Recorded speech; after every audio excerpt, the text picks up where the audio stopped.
Shalom, shalom, shalom, everybody. What's the business, man? Welcome back. Welcome back to Reading with Shilo. It's Shilo. We up in here. There we go. Let's set that thing right down. Clean my shit off. It's Shilo, man.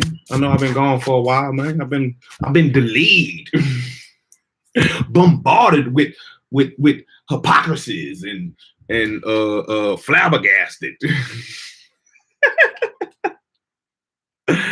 Oh man, what's the business? It's been a lot going on, man. Been a lot going on, and I'm sorry that I left you without something to listen to. I'm sorry that I left you, man, without something to listen to. But your boy back, man. Shilo is back. Shilo is back, man. We up in here. We got to get this reading thing back going. When I left off so long ago. We stopped at part 5. We stopped at chapter 13 of The Miseducation of a Negro by Mr. Carter G. Woodson. And I'd like to say welcome to all the new subscribers, man. I'm sorry I kept you. Welcome back to all my people, man, who held it down with me.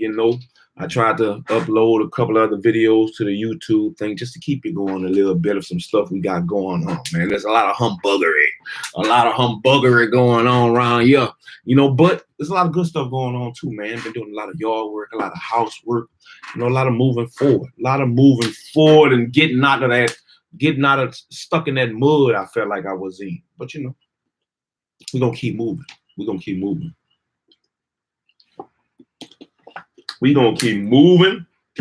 Let me clear some of this stuff right quick so I can kick my feet up. So I can kick my feet up while I read. All right, there we go. I think I'm good, baby. I'm good. Yeah, welcome to all the new subscribers, man. Welcome to Boot Soldier page. Boot Soldier 337 is Shilo. And it's Reading with Shilo. Yeah, that's better. Woo. That's better. So, man, we should have been done with this book. And that's my fault. I take accountability of that. I've been letting a lot of other stuff get in the way of reading, But we're here. And we're going to see what Mr. Carter G. Woodson has to say in chapter 13 of The Miseducation of a Negro. I want to say we got 13, 14, 15, 16, 17, 18. Yeah, man, we got about 6 more chapters. 6 more chapters left to go. And I'm going to try to push through them. I don't know how many we're going to do today, but we're going to see. But let's go. Let's jump right into it, man. Let's jump right into The Miseducation of a Negro by Mr. Carter G. Woodson and see what's what. See what he's talking about. See if there's anything that we can learn and grow from. Mr. Carter G. Woodson, man. Chapter 13. Understand the Negro. Understand the Negro. We do not offer here any course in Negro history, Negro literature, or race relations, recently said a professor of a Negro college. We study the Negro along with other people. An excellent idea, the interviewer replied. No one should expect you to do any more than this. But how do you do it when the Negro is not mentioned in your textbooks except to be condemned? Do you, a teacher in a Negro school, also condemn the race in the same fashion as the writers of your textbooks of history and literature? No, said he. We bring the Negro in here and there. How often does here and there connote? Well, he said, Negroes have not done much, and what they have accomplished may be briefly covered by referring to their achievements of a few men and women. Why do you emphasize the special study of the Negro? Said he further. Why is it necessary to give the race special attention in the press, on the rostrum, or in the schoolroom? This idea of projecting the Negro into the foreground does the race much harm by singing continually of his woes and problems and thus alienating the public which desires to give its attention to other things. Hmm. I bet they want to give their attention to other things. I believe that. It is true that many Negroes do not desire to hear anything about their race, and few whites of today will listen to the story of woe.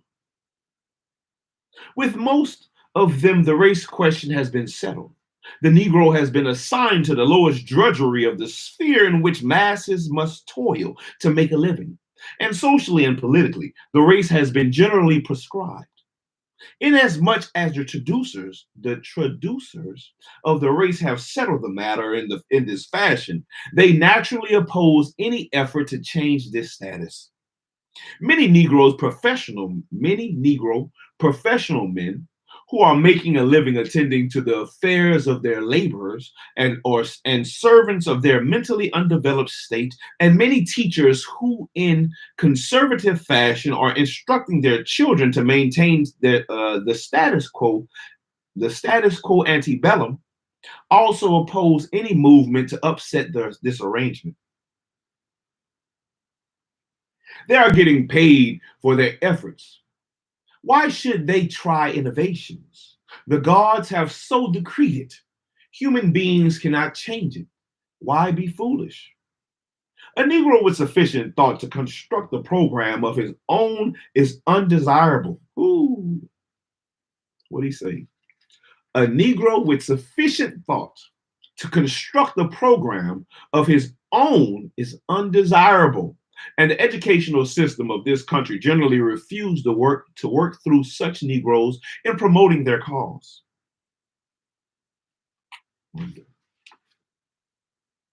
A Negro with sufficient thought to construct the program of his own is undesirable.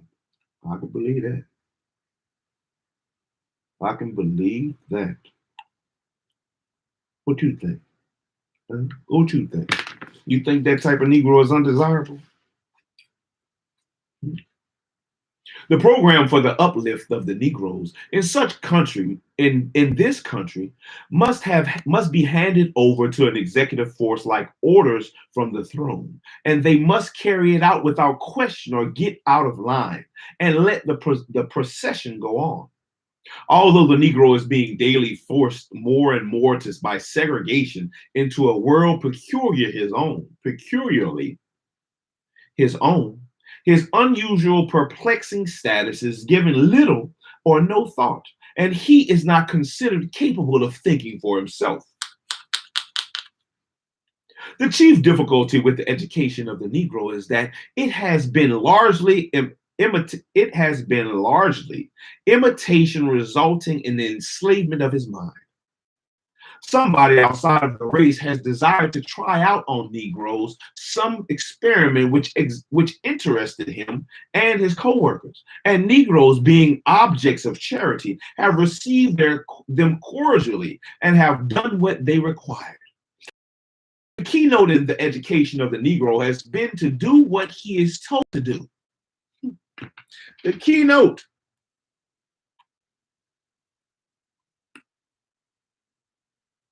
in the education of the Negro has been to do what he is told to do. Do this, boy. Do that, boy. Any Negro who has learned to do this as well is well prepared to function in the American social order as others would have him. Ooh.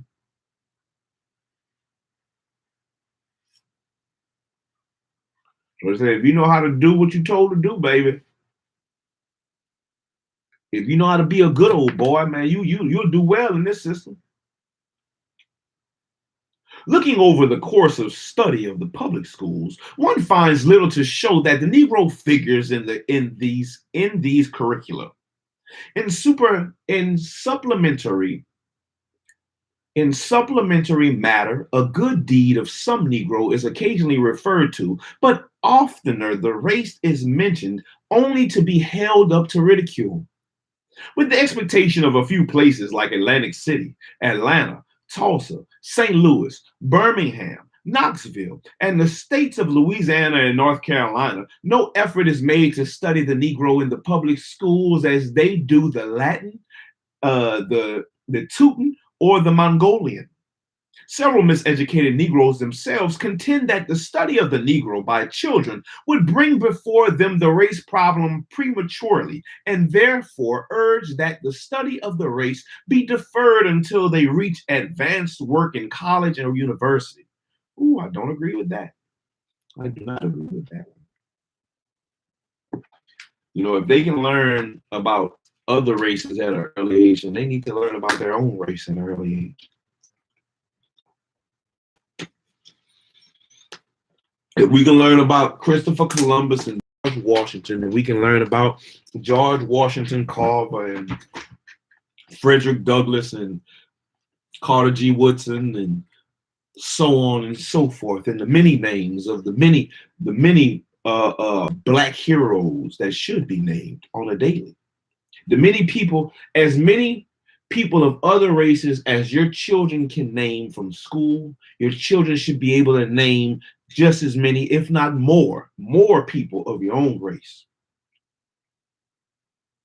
So what if other races don't think they did anything good? Do you think they did? What did they do in your mind? Was it good enough to be mentioned to your children? Look at all the inventions that we have, all the things that George Washington Carver invented, all the things that we have invented that we could not do without on a regular day's basis. They are worth mentioning. They are worth mentioning. They are worth mentioning. Several miseducated Negroes themselves contend that the study of the Negro by children would bring before them the race problem prematurely, and therefore urge that the study of the race be deferred until they reach advanced work in the college or university. These misguided teachers ignore the fact that the race question is being brought before black and white children daily in their homes, in the streets, through the press, and on the rostrum. What is a rostrum? What is a rostrum?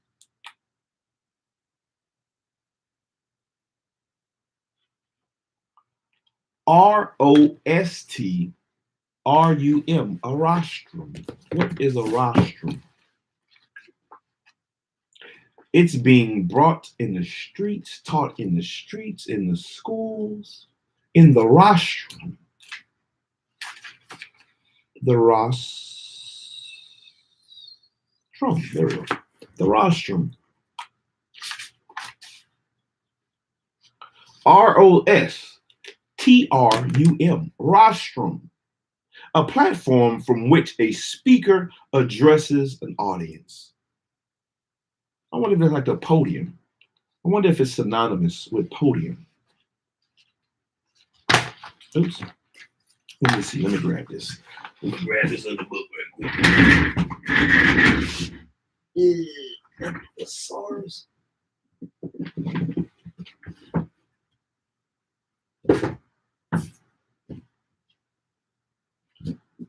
We'll try this thesaurus. I believe it's a thesaurus that I can look it in. The rostrum. We're going to see in this thesaurus. I think the thesaurus goes with synonyms and stuff like that. The rostrum.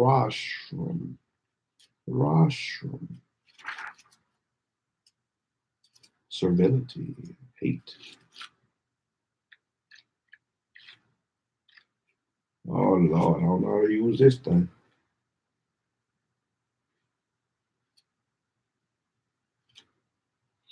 Ooh, I think I pulled out the wrong thing.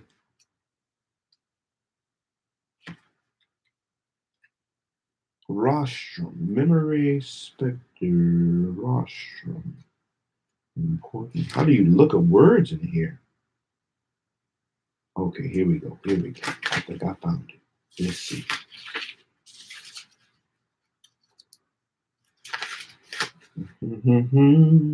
Rostrum.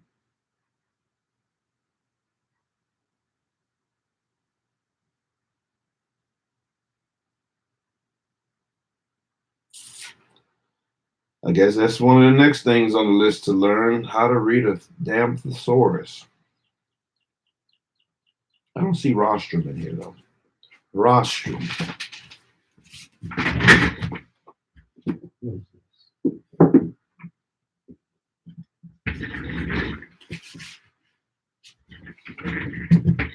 Let's see, rostrum.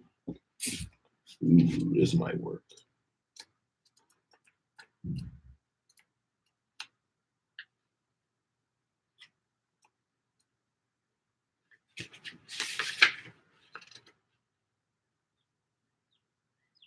Ross. It's not in here. Rostrum. Okay. Anyway, let's keep going. But I'm wondering, is it like a podium or something? Is that like the podium? The rostrum. How then can the school ignore the duty of teaching the truth while these other agencies are playing up falsehood? The experience of college instructors shows that racial attitudes of the youth are not easily changed after they reach adolescence. Although students of this advanced stage are shown the fallacy of race superiority and the folly of social distinctions, they nevertheless continue to do the illogical thing of still looking upon these despised groups as less worthy than themselves and persistent in treating them accordingly.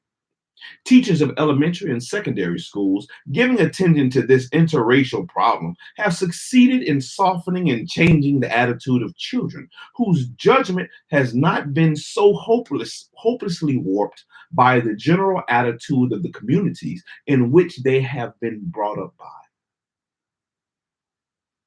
In approaching this problem in this fashion to counteract the one sided education of youth, the thinking people of this country have no desire to upset the curricula of the schools or to force the Negro as such in public discussion. But if the Negro is to be elevated, he must be educated in the sense of being developed from what he is. And the public must be so enlightened as to think that the Negro is a man.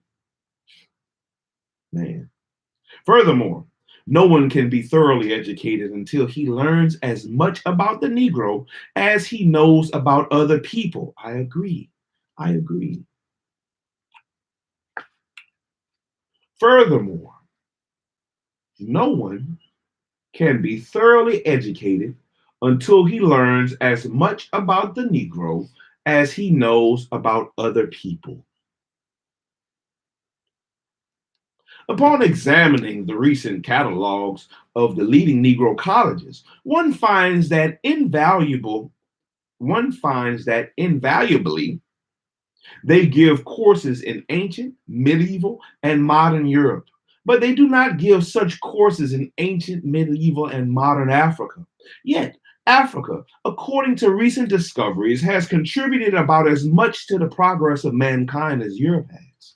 And the early civilization of the Mediterranean world was decidedly influenced by Africa.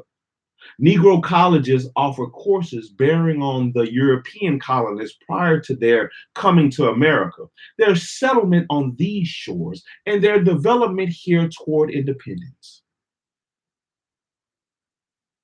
Why are they not equally generous? What's up, mama? Why are they not equally? Come on. You all right? You all right? Get up here. Come on. So we can read. Get up here so we can read. You need some water? Hmm?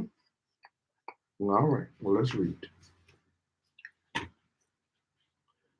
Ba, ba, ba, ba, da, ba, ba, ba, ba, ba, ba.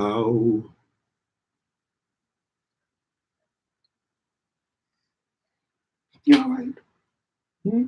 Are you okay? Are you okay? You need to use your words and let me know. Look at it. Let me see. Don't wipe your nose on me, my buck. Let's read. Let's read about Mr. Carter G. Woodson, man. Why are they not equally generous with the Negroes in treating their status in Africa prior to enslavement? Their first transplantation to the West Indies, the Latinization of certain Negroes in contradiction, in contradistinction to the development of others under the influence of the Teuton, and the effort of the race towards self-expression. Excuse me. Yeah. A further examination of their curricula shows, too, that invaluably these Negro colleges offer courses in Greek philosophy and in that of modern European thought, but they direct no attention to the philosophy of the African. Negroes in Africa have and always have had their own ideas about the nature of the universe, time and space, about appearance and reality, and about freedom and necessity. The effort of the Negro to interpret man's relation to the universe excuse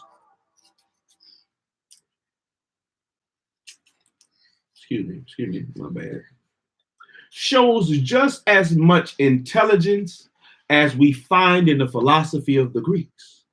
There were many Africans who were just as wise as Socrates. Again, one observes in some of these catalogs numerous courses in art, but no well-defined course of Negro or African art, which early influenced that of the Greeks. Thinkers are now saying that the early culture of the Mediterranean was chiefly African. Most of these colleges do not even direct special attention to the Negro music in which the Negro has made his outstanding contribution in America.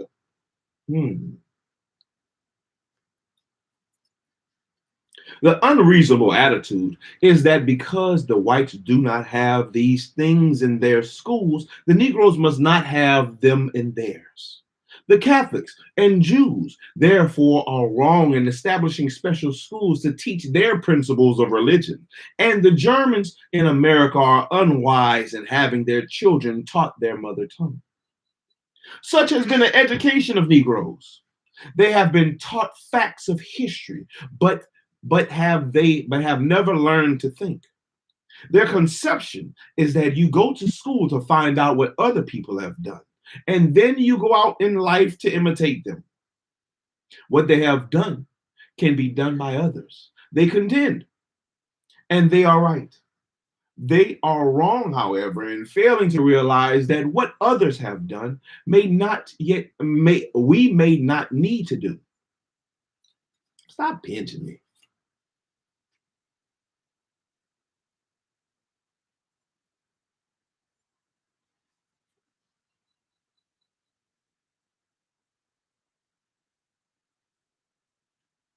If we are to do identically the same thing from generation to generation, we would not make any progress.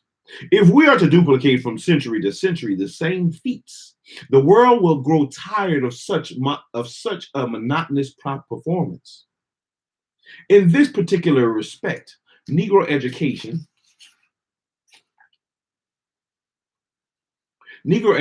is a failure, and disastrously so. Because in its present predicament, the race is especially in need of vision and innovation to give humanity something new. The world does not want and will never have the heroes and heroines of the past.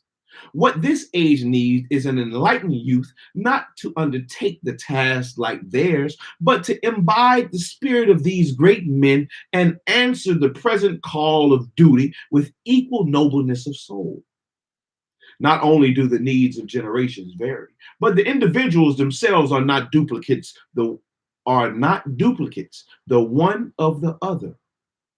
And being different in this respect, their only hope to function efficiently in society is to know themselves and the generation which they are to serve. The chief value in studying the records of others is to become better acquainted with oneself and with one's possibility to live and to do in the present age.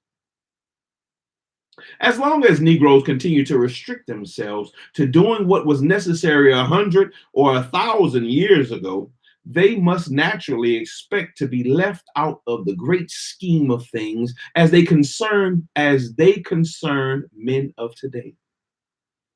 The most inviting fields for discovery and innovation, then, is the Negro himself. You trying to go back to sleep? It's time to wake up. It's time to wake up. It's time to wake up. Hmm. Hey, shalom, shalom. Spiritual conversation. It's been a while. Been a while. How you doing? Welcome back. Welcome back. Hmm. Uh, uh, uh, uh, uh.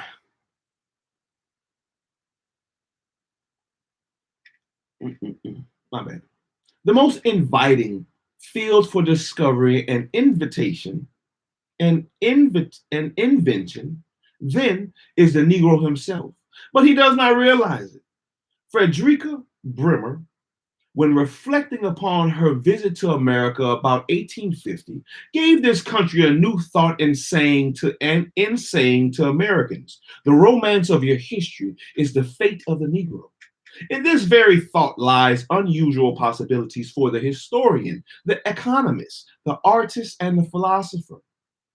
Why should the Negro writer seek a theme abroad when he has the greatest of all at home? The bondage of the Negroes brought captive from Africa is one of the greatest dramas in history.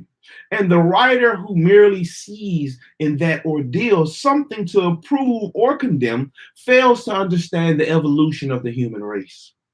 Negroes now studying dramatics go into our schools to reproduce Shakespeare. But mentally developed members of this race would see the possibilities of a greater drama in the tragedy of the man of color. Negroes graduating from conservatories of music dislike the singing of our folk songs. For some reason, such misguided persons think that they can improve on the productions of the foreign drama or render the music of other people better than they can themselves. A knowledge of real history will lead one to think that slavery was one of the significant developments which, although evil in themselves, may rebound sometimes to the advantage of the oppressed rather than to that of the oppressor. Someone has said that the music of Poland was inspired by incidents of a struggle against the despots invading and partitioning their prostrate land. The Greeks never had an art until the country was overrun by hostile Orientals. Someone then began to immortalize the sons. My bad. Someone, there you go. Someone has said, hey, say excuse me. Someone has said that the music of Poland was inspired by incidents of a struggle against the despots invading and partitioning their prostrate land. The Greeks never had an art until the country was overrun by hostile Orientals. Someone then began to immortalize in song the sons who went forth to fight for their native land. Another carved in marble the thought evoked by the example of the Greek youth who blocked the mountain pass with his body, or who bared his breast to the javelin to defend the liberty of his country. These things we call art. In our own country, the other elements of the population, being secure in their position, have never faced such a crisis. And the Europeans, after whose pattern American life is fashioned, have not recently had such experience. White Americans, then, have produced no art at all. And that of Europe has reached the point of stagnation. Negroes who are imitating whites then are engaged in a most unprofitable performance. Why not interpret themselves anew to the world? If we had a few thinkers, we would expect great achievements in tomorrow. Some Negro with unusual insight would write an epic of bondage and freedom, which would take its place with those of Homer and Virgil. Some Negroes with eth- es- aesthetic, some Negro with aesthetic appreciation would construct from my bad, would construct from calculated, from collected, my bad, would instruct, let me start over.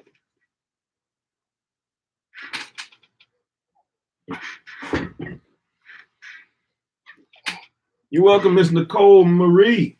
You're welcome. I'm trying to finish it. I should have been finished this book. But we're back. We're going to finish it.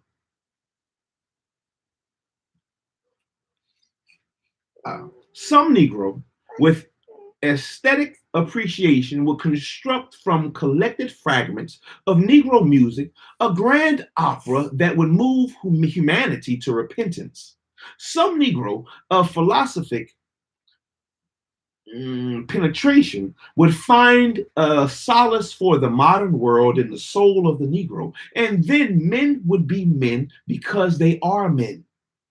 The Negro in his present plight, however, does not see possibilities until it is too late. He exercises much hindsight, and for that reason, he loses ground in the wholly contested battles of life.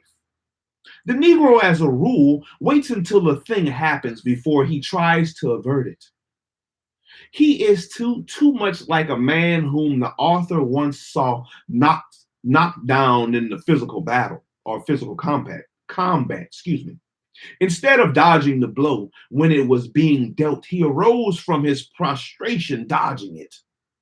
For example, the author had just received a letter from a lady in Pittsburgh complaining that the librarian in one of his schools insists upon reading to the children a great deal of literature containing such words as nigger, blackie, little black sambos, etc.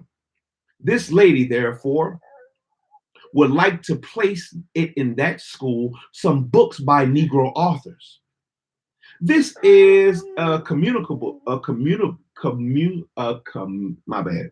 This is a commendable effort, but you need to blow your nose. Okay, let's get the wipes. Get the wipes so you can blow your nose.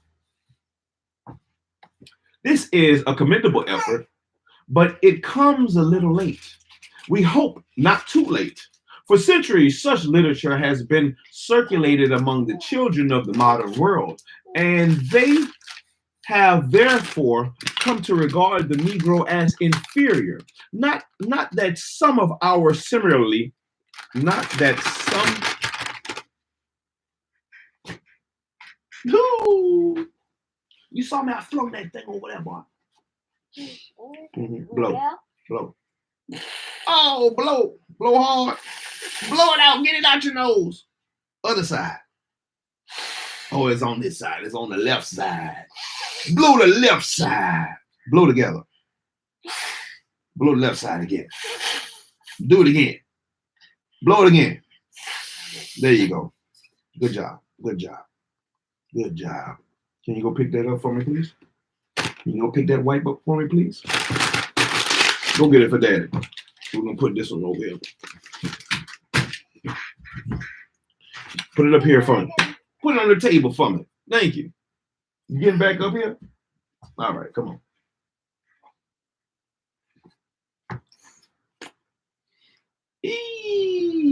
Where was I? Over there. I found it. This is a commendable effort, but it comes a little late. We hope not too late. For centuries, such literature has been circulated among the children of the modern world, and they have therefore come to regard the Negro as inferior. Now that some of our similarly miseducated Negroes are seeing how they have been deceived, they are awakening to address themselves to a long neglected work.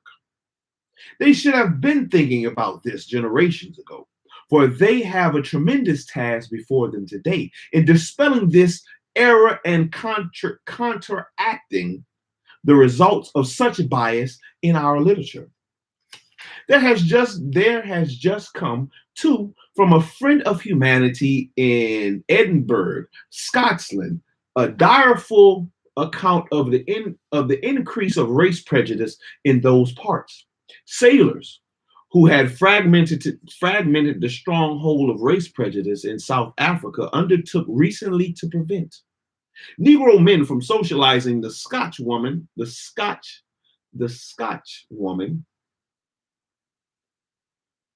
at a dance. And certain professors of the University of Edinburgh, with the same attitude, shows so much of it in their teaching that this friend entreats us to send them informing books on the Negro. We are doing it. Here again, however, the effort to uproot error and popularize the truth comes rather late. The Negro since freedom has gone along grinding, whooping, and cutting capers, while the white man has applied himself to the task of defining the status of the Negro and compelling him to accept it as thus settled thus settled forever. While the Negro has been idle, propaganda has gone far ahead of history. Oh, hell yeah. Hell yeah. While the Negro has been idle, can you say that? While the Negro has been idle. Oh, what is that? What is that? I don't know.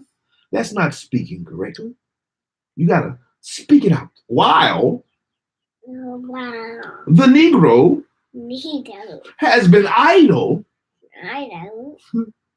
propaganda, propaganda, with a P, propaganda has gone far ahead of history.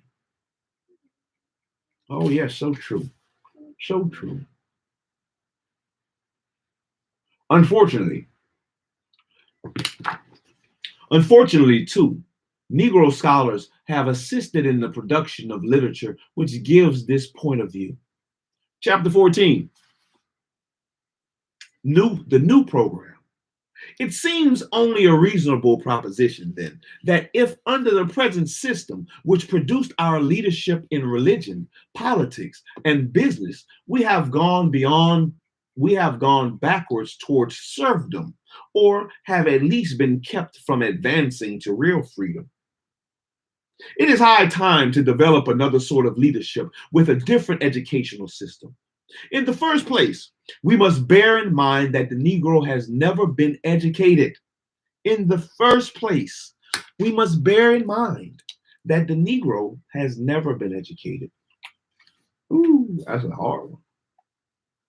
With so many people who have gone to college and sought out higher education, we still have to believe and know that in the first place,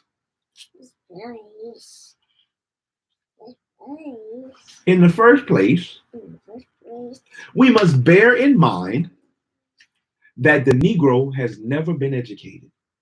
He has merely been informed about other things, which he has not been permitted to do. The Negroes have been shoved out of the regular schools through the rear door into the obscurity of the backyard and told to imitate others whom they see from afar.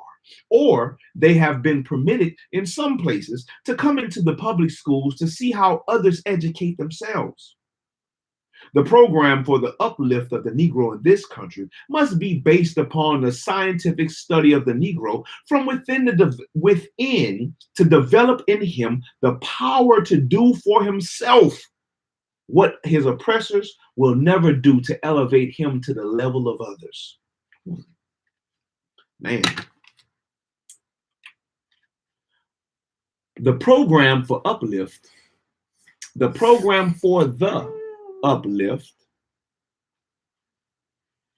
of the Negro in this country must be based upon a scientific must be based upon a scientific study of the Negro from within to develop in him the power, man, to develop within him the power to do for himself what his oppressors will never do. What his oppressors will never do. They will never do it. To elevate him to the level of the others. To the level of others. Being without actual education, we have very few persons prepared to help the Negroes whom they have set out to lead. These persons are not all dishonest men and women. Many of them are sincere and believe that they are doing the race some great deed in thus holding it backward. They must be awakened and shown the error of their ways.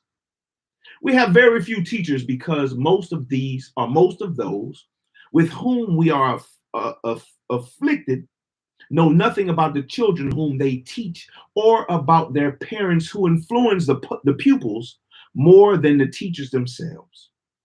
When a boy comes to school without knowing his lesson, he should be studied instead of being punished. The boy who does well in the beginning of the year and lags behind near the end of the term should not always be censored or ridiculed. As a rule, such children are not responsible for their failures. Their parents and their social status account mainly for these shortcomings. The Negro teacher then must treat the disease rather than its symptoms. And the Negro teacher, he must treat the disease rather than the symptoms. Excuse me. But can you expect teachers to revolutionize the social order for the good of the community? Indeed, we must expect this very thing. The educational system of the country is worthless unless it accomplishes this task. Men of scholarship and consequently of prophetic insight must show us the right way and lead us into the light which shines brighter and brighter. In the church, where we have much freedom and independence, we must get rid of preachers who are not prepared to help the people whom they exploit. Get gone. Get gone. In the church, where we have much freedom and independence, too much if you ask me, we must get rid of preachers who are not prepared to help the people whom they exploit. Do you want some water? You need some water? You sure? You sure you don't need no water? All right. Can you get where's my highlighter? There you go. My knee, man. I got it. Sound like you need some water. Here you go, sir.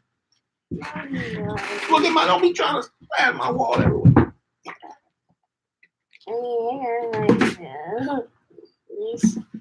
I don't understand that. You have to use your words, son. You have to use your words so I can understand you. Use your words correctly. Say it again. I need to blow my nose. You need to blow your nose? Okay, we can do that. Here you go. Get it out of there. Get it out. Get it out of there. Get the boogers out their nose. All right, let me help you. All right, do it again. There you go. It sounds like it's out. Get that side. Oh, that side good. It's that side. It's that left side. I'm going to leave it right there just in case you need to blow it again. All right? Okay. All right. The public must refuse to support men of these types. Ministers who are the creations of the old educational system must be awakened. Go pee. Go pee in the toilet then. You know what you're doing. The public must refuse to support men of this type. Ministers, who are the creations of the old educational system, must be awakened. And if this is impossible, they must be dethroned. Get the hell out of here. Get out of here. Those who keep the people in ignorance and play upon their emotions must be exiled. The people have never been taught what religion is, for most of the preachers find it easier to stimulate the superstition which develops in the unenlightened mind. Religion, in such hands, then, becomes something with which you take advantage of weak people. Why try to enlighten the people in such matters when superstition serves just as well as exploitation? The ministers with the confidence of the people must above all things understand the people themselves. They must find out the past of their parishioners, whether they were brought up in Georgia, Alabama, or Texas, whether they are housed under desirable circumstances, or what they do to make a living, what they do with their earnings, how they react to the world about them. You done? Good job, son. Good job. How they spend their leisure, or how they function along with other elements of the social order. In our schools, and especially in schools of religion, attention should be given to the study of the Negro as he developed during the antebellum period by showing to what extent that romantic culture was determined by ideas which the Negro brought with him from Africa. To take it for granted that the antebellum Negro was an ignoramus, or that the native brought from Africa had not a valuable culture merely because some prejudiced writers have said so, does not show the attitude of scholarship. And Negro students who direct their courses accordingly will never be able to grapple with the social problems presented today by the Negro church. The preacher of today, or the preachers of today, must learn to do as well as those of old.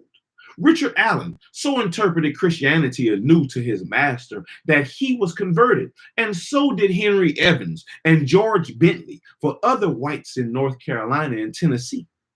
Instead of accepting and trying to carry out the theories which the exploiters of humanity have brought them for a religious program, the Negroes should forget their differences and, in the strength of the united church, bring out a new interpretation of Christ to his unwilling world, to this unwilling world.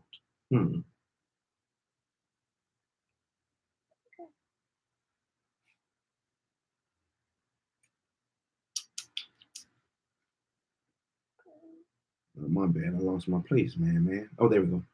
Following the religious teachings of these traducers, the Negroes do not show any more common sense than the people would in permitting criminals to enact the laws and establish the procedure of the courts by which they are to be tried. Negro preachers, too, must be My bad, man. I'm sorry. Let me read that again.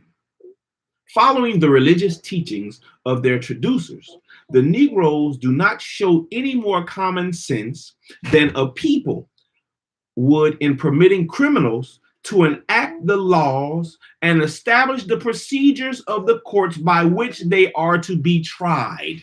That is exactly what has happened. That is exactly what has happened. The people who have set up the laws and the procedures are the criminals. They the ones who raped, robbed, murdered, stole, and did everything under the sun and set up the laws for which they could get away with it over and over again.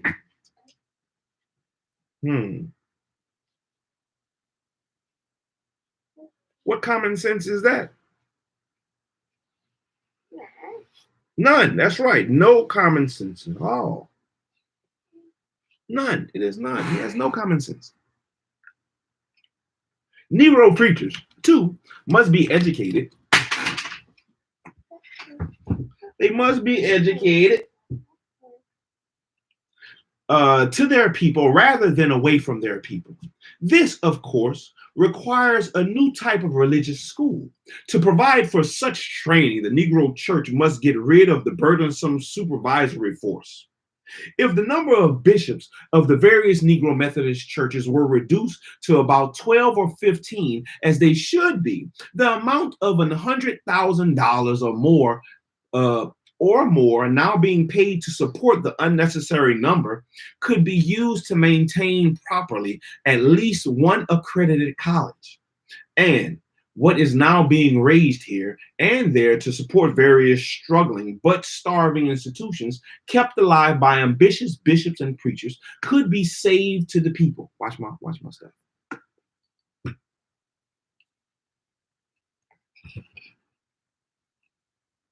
With this money diverted to a more practical use, the race would be able to establish some other things which would serve as assets rather than as liabilities. We say liabilities for practically all of our denominational schools, which are bleeding the people for their inadequate support, which they receive, are still unable to do accredited work. There are so many of them that the one impoverishes the other. Outstanding men of the church, therefore, have to acquire their advanced education by attending other schools in the beginning and by taking additional training elsewhere after learning all the denominational schools can offer. This is a loss of ground which should be regained if the church is to go forward. By proper unification and organization, the Negro churches might support one or two much needed universities of their own. With the present arrangement of 2 or 3 in the same area, and sometimes as many as one city, there is no chance for the emerging from the trying poverty-stricken state. You have to back up my book. And even if these institutions could do well what they undertake, they do not supply all educational needs. To qualify for certification in the professions, Negroes must go to other schools where, although they acquire the fundamentals, they learn much about their inferiority to discourage them in their struggle upward. We should not close any accredited Negro colleges or universities, but we should reconstruct the whole system. We should not eliminate many of the courses now being offered, but we should secure men of vision to give them from the point of view of the people to be served. We should not spend less money for a higher education of the Negro, but should redefine higher education as preparation to think and work out the program to serve the lowly rather than to live as an aristocrat. Such subjects of servitude as mathematics, of course, would continue, and so would most of the work in practical languages and science. In theology, literature, social science, and education, however, radical reconstruction is necessary. The old worn out theories as to man's relation to God and his fellow man, the system of thought which has permitted one man to exploit, oppress, and exterminate another and still be regarded as righteous must be discarded for the new thought of men as brethren and the idea of God as the lover of all mankind. But he is not. God is not the lover of all mankind. He cannot be the lover of all mankind when he says he hates. Do you want some? All right.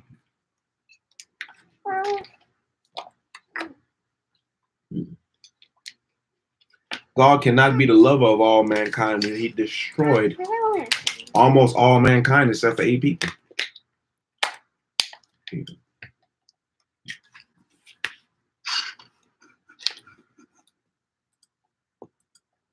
All right. Thank you, son.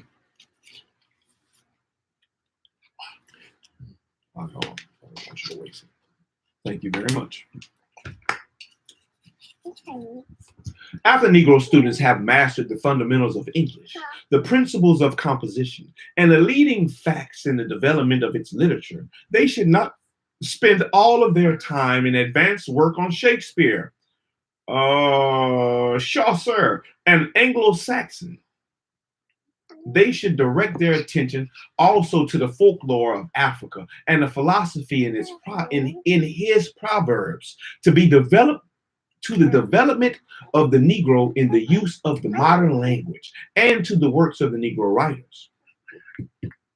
The leading facts of the history of the world should be studied by all, but of what advantage is it to the Negro student of history to devote all of his time to courses bearing on such despots as Alexander the Great, Caesar, and Napoleon, or to the record of those nations whose outstanding achievements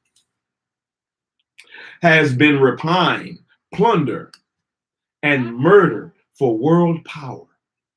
Why not study the African background from the point of view of anthropology and history, and then take up sociology as it concerns the Negro peasant and proletarian? Proletarian. What is a proletarian? I don't know what a proletarian is. I don't even know who I think that's how it's Saucier. Saucier. I don't know who Saucier is. I don't know who that boy is. I don't know what that boy is. Let's see what a proletarian is. What is a proletarian? Proletarian. A proletarian. Let's see what a proletarian is, man. Proletarian is, Daddy? Yeah, we're gonna see what a proletarian is. Let's see if we can find it in here. Yeah, we're gonna see if we can find the proletarian in the dictionary. Put it out on the dictionary. Dictionary. Dictionary. Proletarian. Pro. Proletarian. I already looked it up before. A proletarian, a member of the proletarian, of or relating to the proletariat. Proletariat, the working class in the modern society. Not glass, working class. Class. Not class. Like a claw. Class. Class. Good job. The peasant or working class, proletarian, who is suffering from sufficient ills to supply laboratory work for the most advanced students of the social order. Why not take up economics as reflected by the Negroes of today and work out some remedy for their lack of capital, the absence of cooperative enterprise, and the short life of their establishments? Institutions like Harvard, Yale, and Columbia are not going to do these things, and educators influenced by them to the extent that they become blind to the Negro will never serve the race efficiently. To educate the Negro, we must find out exactly what his background is, what he is today, what his possibilities are, and how to begin with him as he is and make him a better individual of the kind that he is. Instead of cramming the Negro's mind with what others have shown that they can do, we should develop his latent powers that he may perform in society, a part of which others are not capable. And I bet it's a lot. It's a lot. History has shown that we have done way more than others are capable of. We civilized the world. Why wouldn't we be capable of such great feats when we have done the greatest things, like civilize the world? We taught them how to read, write, do math, and arithmetic, and science, my boy. We taught them everything. We have taught them everything they know. During his life, the author has seen striking examples of how people should and should not be taught. Some of these are worth relating. Probably the most interesting was that of missionary work in China. I don't bring my glasses. In 1903, the author crossed the Pacific Ocean with 26 missionaries. Yes, sir. Don't break my safety glasses. Don't break my PPE. Don't break my PPE. Don't break my PPE.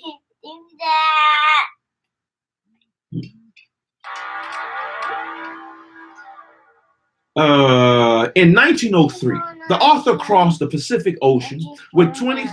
Say it again, sir. Oh, don't worry about that. Don't worry about it. In 1903, the author crossed the Pacific Ocean with 26 missionaries who were going to take the Orient by storm. After I'm done reading. One Todd from North Carolina was orating and preaching almost every day to stimulate his co-workers to go boldly to the task before them. Dr. D. Forrest, my bad. Yes, sir. Dr. D. Forrest, long a missionary to Japan, informed them that the work required more than enthusiasm, that they could not rush into the homes of his natives saying, "Peace be to his house." For it might turn out the other way and give somebody the opportunity to say, "Peace be to his ashes." Dr. D. Forrest explained to them how he chose a decidedly different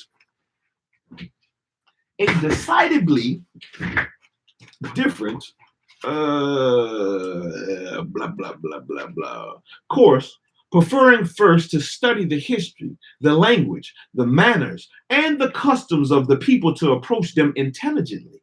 And not until he had been in the country 4 years did he undertake to exhort. But after that time, he had had great success and had been invited to preach before the Mikado, before the Mikado himself. The Mikado. Let me see if that's in here. Mikado. I think that's some royalty of Japan. Some royalty of Japan. The Mikado. The Mikado. Gonna try this one. Mikado. Mikado. I doubt if it's gonna be in here. We're gonna see. M-I.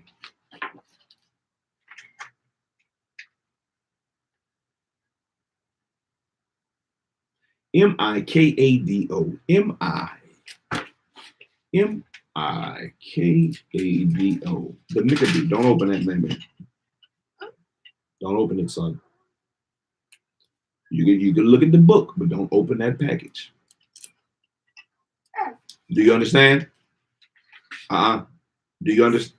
Yes, what? Yes, all right, thank you. Mikado. It is in here.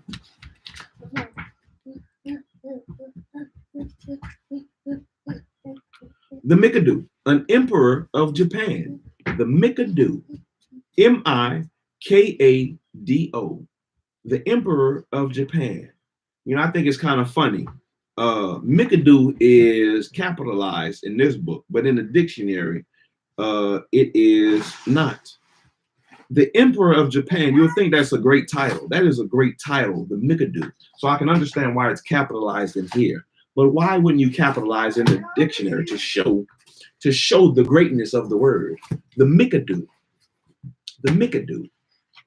The Mikado. The Emperor of Japan. After 4 years, but after that time, he had great success and had been invited to preach before the Emperor of Japan, the Mikado himself. Mm-hmm. Now, Todd did not take this advice, and he had not been in China 5 months before he and his wife had been poisoned by their native cook, who had become incensed at the way they interfered with the institutions of his people. You have to wait, son. All right. Wait till I'm done reading. We only have, let me see. Let me see how many pages I have left. I'm going to read. I'm going to finish this page. We're going to stop. I got one more page left. We're going to stop at chapter 15. And we only have one more page to chapter 15. One more page. We're going to finish that. And that'll be it for today. All right. Man, they poisoning people. Another striking illustration was the education of the Filipinos. Not long after the close of the Spanish-American War, the United States government started out to educate the Filipinos overnight. Numbers of highly trained Americans were carried there to do the work. It should be a period.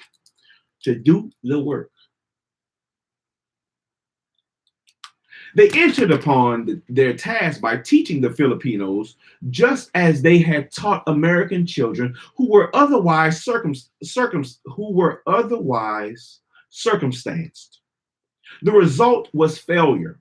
Men trained at institutions like Harvard, Yale, Columbia, and Chicago could bless you. And Chicago could not reach these people and had to be dismissed from the service. Some of these scholarly Americans had to be maintained by the subscription of friends until they could be returned to this country on government transportation.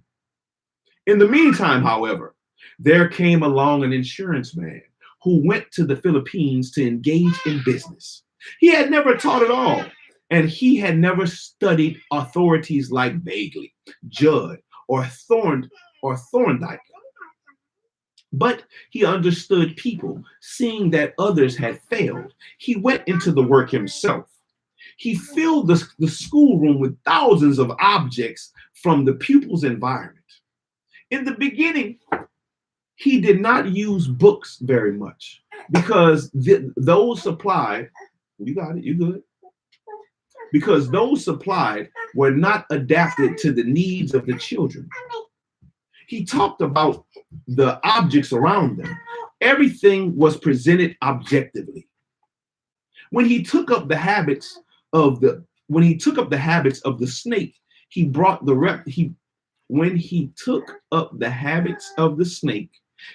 reptile to school for demonstration.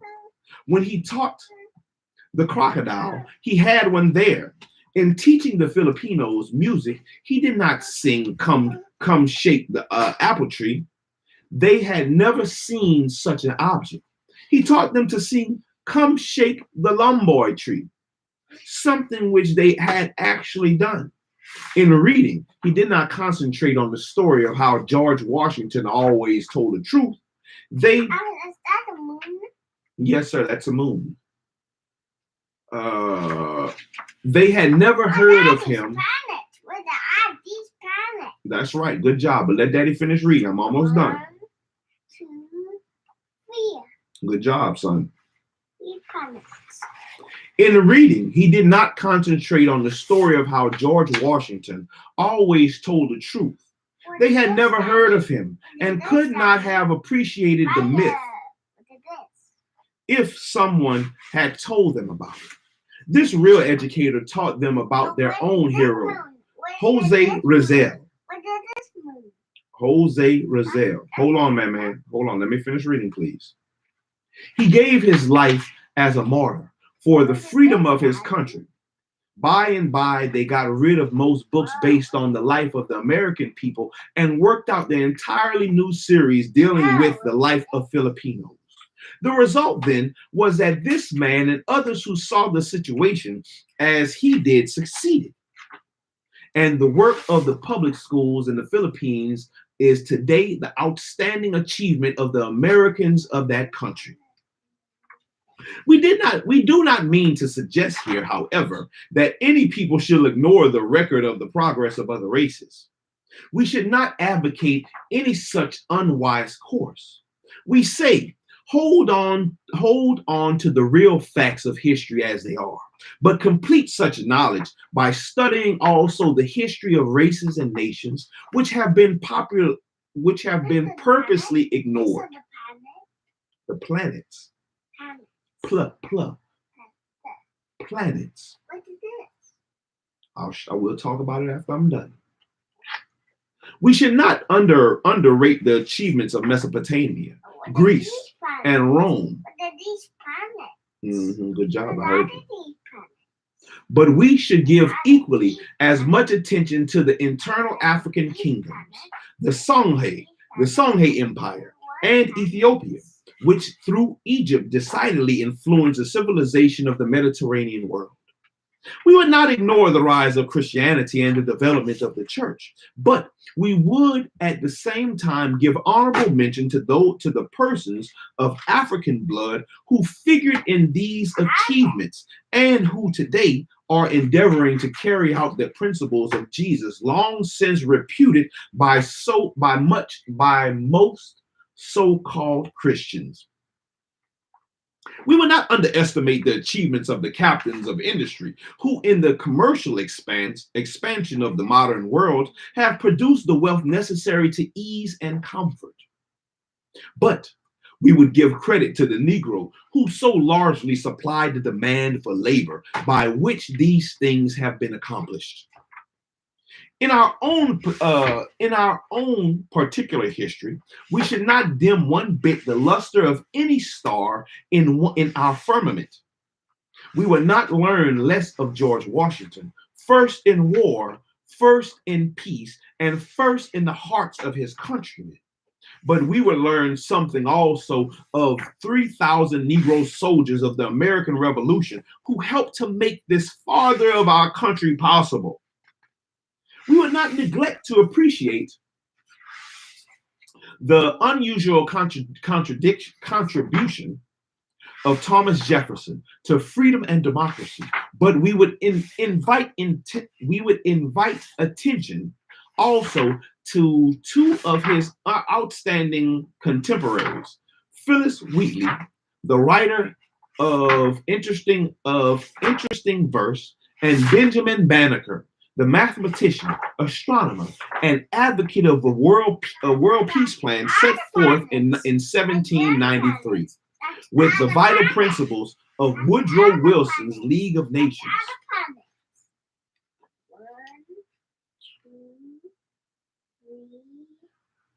We would in no way detract from the fame of Perry on Lake Erie or Jackson at New Orleans in the second struggle with England, but we would remember the gallant black men who assisted in winning these memorable victories on the land and sea. We would not cease to pay a tribute to Abraham Lincoln as the savior of the country, but we would ascribe praise also to the 178,000 Negroes who had to be mustered into the service of the Union before it could be preserved, and who, by their heroism, demonstrated that they were entitled to freedom and citizenship. And we're going to stop there, man. We are going to stop there. That was part 6 of The Miseducation of the Negro by Carter G. Woodson. We read chapters 13 and chapter 14. Chapter 13 was Understand the Negro, and chapter 14 was the new program. The new program. Definitely a lot, man. I got a lot highlighted. For me, a lot highlighted in this section. Definitely a lot to think about. Definitely a lot that we can learn and grow from. But it's up to you. It's up to you. What can you pick and pull from the things that our ancestors have wrote that can help us develop a new system, a better way of thinking, to propel us into the next generation? A lot of the old stuff, does work. A lot of the old ways do work because a lot of the old ways aren't being taught today. Like how to grow your own food, how to make your own clothes, how to sustain yourself in times of trouble and tribulation, which are still coming and people are in today, as we can see by the last couple of years what has happened. Are you going to be the one to continue to have your hand out, asking for government assistance and governmental help? Or are you going to rebuild your thought process to be able to elevate you and your others, you and your children, you and your family, to propel us through the rough times that we are in. That's going to keep coming day after day, year after year, time after time, generation after generation, as long as we keep thinking in the inferior mindset that we have been thinking. So hopefully there is something that you can learn and grow from in this section of Mr. Carter G. Woodson's The Miseducation of the Negro. Hopefully we can return and educate ourselves properly and continue on. And you are done? Continue on. Yes, sir. Yes, sir. I'm done. I'm almost done. So, man, like, comment, subscribe. What is this? Man, thank y'all for sitting in with me. Miss Nicole Marie, let me see what you got. Jeremiah 6, verse 16. Let's see what you got. Let's see what you got. Calm down, man. Let's see what Jeremiah 6 and 16 is talking about. The book of Jeremiah, chapter 6, verse 16. Thus saith the Lord, stand ye in the ways and see, and ask for the old paths. Where is the good way? And walk therein, and ye shall find rest for your souls. But they said, we will not walk therein. Oh, yes, they have said that. Also, I set watchmen over you, saying, hearken to the sound of the trumpet. Hey, do not tear my book. You understand me, sir? Also, I set watchmen over you, saying, hearken to the sound of the trumpet. But they said, we will not hearken. Therefore, hear, ye nations, and know, O congregation, what is among you.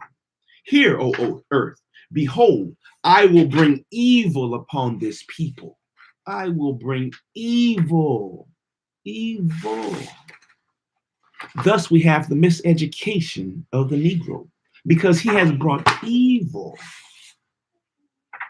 upon this people. Even the fruits of their thoughts, because they have not hearkened unto my words, nor to my law, but rejected it.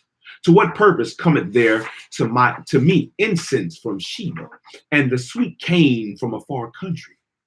Your burnt offerings are not acceptable, nor your sacrifices sweet unto me.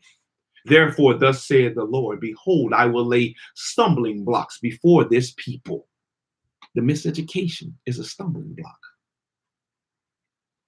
And the fathers and the sons together shall fall upon them. The neighbor and his friend shall perish. Thus saith the Lord, behold, a people cometh from the north country, and a great nation shall be raised from the sides of the earth. They shall lay hold on bow and spear. They are cruel and have no mercy. Their voice roareth like the sea, and they ride upon horses. Set in array, they ride upon horses, set in array as men for war against thee, O daughter of Zion. Good verse, sis. Good verse. But I hope you can take something from that. All praises to the Most High, man. We're going to try to do better. Sorry for the delay once again. Like, comment, subscribe. Let's keep it going. Let's keep seeing what we can learn and grow from. Man, if you like what's going on here and you want to help push forward, like I said, hit the cash out, man. $ Boo Soldier 337. It'll be much appreciated. We're going to keep pushing with all the stuff that's going on. The house renovations, the garden building, the mind growing. And we'll come back with another book after we finish, man. We still got some more to go. We only have a little bit left to go. A little bit left to go. But we'll keep pushing, man. We'll keep pushing. We will keep pushing. And we're going to come back next time with Reading with Shiloh. Until next time, man. Shalom, everybody. Until next time. Reading with Shiloh. Shiloh out. Shiloh out. Shiloh out. Say bye. Bye. Hold on, man. Get down. We gotta go feed you. We gotta go heat up the food. Come on. Come on, Daddy. Come on, Daddy.